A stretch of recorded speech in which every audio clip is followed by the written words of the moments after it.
Hobbies have always been an important part of my life. Even in elementary school and high school, I had a lot of hobbies. Ham radio, uh, played with chemicals. Maybe I should have had more supervision than I did, but enjoyed that, was interested in the space program and studying what was going on with that, as well as the usual things kids do like sports and so forth. All of that was really essential for me in my development as a person. And then when I went to work, I found that I still needed to keep that sense of play, to have some balance of work and play, or I could get pretty weird. And it would come out in ways that were bad for me personally and bad also for my work. So there's been a couple of times in my life where I've essentially burned out in ministry, where I've just gotten to a place where I just couldn't put one foot in front of the other, it seemed. And a major cause of that, as I looked back on those experiences, was that I'd lost that balance of work and play. And it's tempting, I think, sometimes for people when they're thinking about what shall I choose as a hobby. A lot of times they choose hobbies that are really basically work in disguise, and or they choose hobbies that will enrich their work. Well, if it's enriching your work on purpose, then it's work. It's not really a hobby.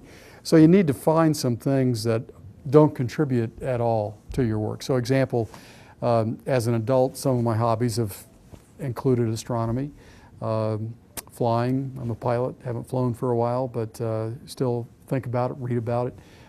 Occupies a lot of my fantasy life. And gardening, other kinds of things that have no direct application typically to my work in ministry.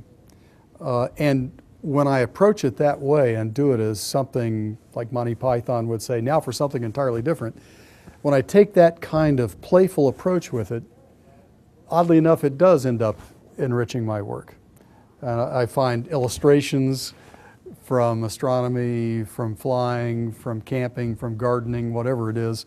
But if I do it for the purpose of getting sermon illustrations or otherwise enhancing my work, then it no longer serves as a hobby. So I would say to people, if the hobby you have is really about work, you probably need to find another hobby. And even in retirement, I think we have to find things that help us to be playful and to discover new aspects of who we are, that make it possible to play with possibilities without fear of consequences in real life terms. Those are the kinds of things that really continue to open us up to our own creativity and open us up to the Spirit of God. And so it's really a spiritual exercise to be playful and to have things to do that are not in and of themselves intended to be productive, but which are just for sheer joy and pleasure. They open you up and make it possible for you to follow the lead of the Spirit.